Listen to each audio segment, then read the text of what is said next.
है अगर गुरुवर का सानिध्य पाना तो विद्यासागर.गुरु पर जरूर आना। नमः शुद्धेभ्यः। ओम नमः शुद्धेभ्यः। ओम नमः शुद्धेभ्यः। अहिंसा परमो धर्म की आचार्य गुरुवर श्री कुंद कुंद भगवान की आचार्य गुरुवर श्री ज्ञान सागर मुनि महाराज की जय। आचार्य भगवान विद्यासागर जी महामुनि राज्य की समस्त आचार्य संघ की। आप लोगों की दृष्टि में आज यत्र तत्र देखते हैं तो विज्ञान की ही महिमा आप लोग गाते रहते हैं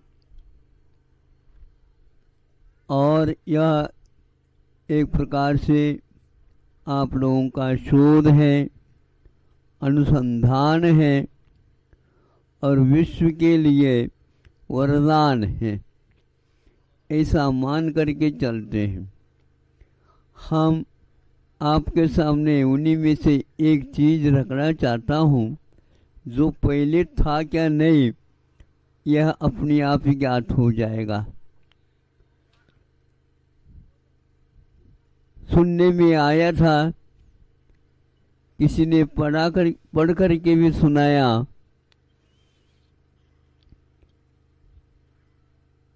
इस 2 वर्ष में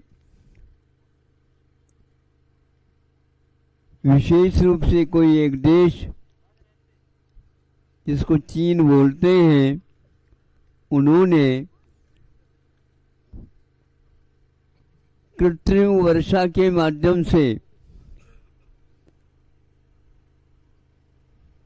कुछ ऐसे कार्य किए जो विकास के लिए न हो करके विनाश के लिए सिद्ध हो गए। किसी ने कहा नहीं, किंतु अनुसंधान के माध्यम से ही ज्ञात कर लिया गया। वो क्या हुआ, अकाल में उन्होंने कृत्रिम वर्षा की। वो वर्षा इतनी अनुपात से हो गई, उसके कुछ गैर फल अपने सामने आ गई, जिसको अतिवृष्टि बोलते हैं। बहुत कम समय में ऐसे ये कार्य देखने को उपलब्ध होते हैं, जिसको मेघ फट जाना, बादल फट जाना बोलते हैं।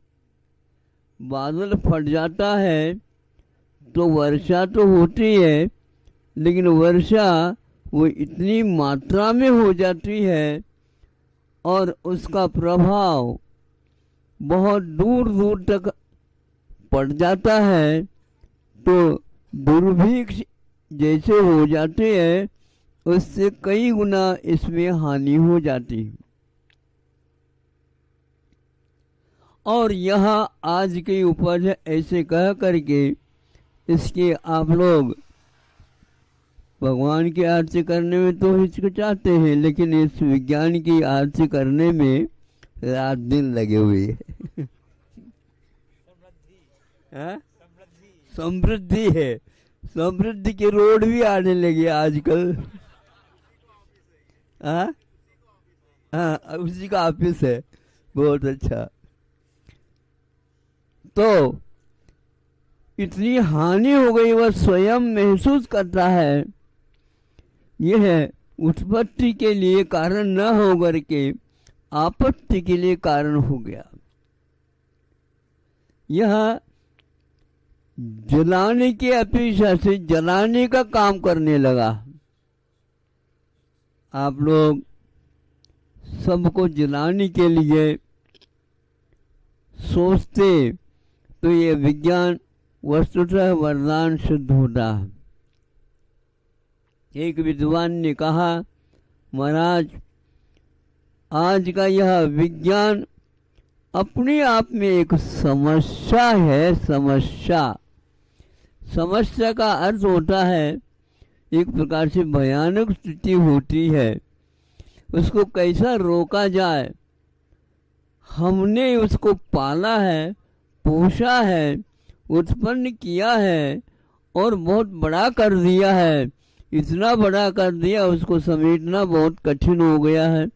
एक देश ने, दो देश ने, तीन देश ने, सारा विश्व ही इसकी चपेट में आ गया है, जिसको आप बहुत अच्छे महत्वपूर्ण समझ करके उत्पन्न किया।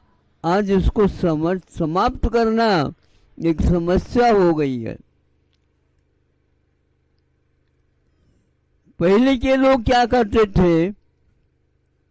पहले के लोग यंत्र नहीं किंतु मंत्र के माध्यम से कार्य करते थे।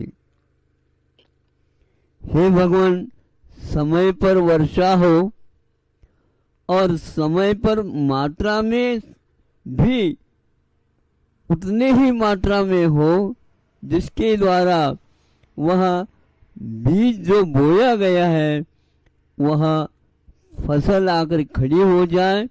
समय पर उसका काटना हो, फिर इसके उपरांत जहाँ पर पहुँचाना वहाँ तक पहुँचा दो। बस इस प्रकार की भावना किसानों की और भी व्यक्तियों की होती थी और वहाँ एक प्रकार से कार्य होता था। उसके बदले में हानि नहीं होती थी और वहाँ एक प्रकार से भक्ति कामयाब हो जाती थी। पहले नहीं था ऐसा नहीं।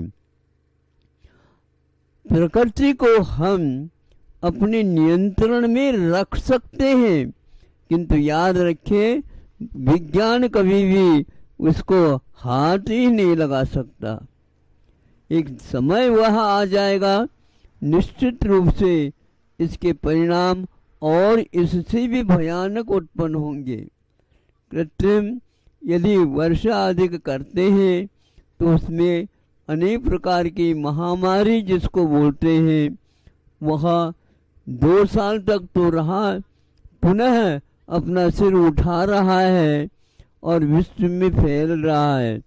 उसमें 3-4 ऐसे राष्ट्र हैं, उसी चीन में सबसे ज़्यादा भयानक कोरोना का आज प्रकोप पुनः उठ करके फैलने को है। भारत में भी उसके कुछ नमूने महाराष्ट्र में भी है, केरल की ओर भी है, अन्य जहाँ पर जमघट जनता का ज़्यादा है वहाँ पर इसका प्रकोप हो रहा है। आप सोचो, विचार करो, पहले के लोग इस प्रकार के कभी भी विनाश, किसी के विनाश के लिए वर्षा का, कृत्रिम वर्षा का उत्पादन किया हो, ऐसे सुनने में नहीं आता है।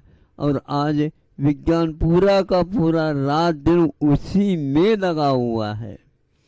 और भी ऐसी भयानक चीजें, जैसे ये टावर वगैरह लगाए जाते हैं 100, 200, 300 फीट ऊंचे, जितनी आवश्यकता समझ करके उसके माध्यम से भी शोध कर लिया गया है कि उसकी प्रकोप, उसका प्रभाव इर्द गिर्द उस परिसर में ऐसा पड़ता है तो कैंसर जैसी महामारी जिसको बोलते फैलने में कारण होता है।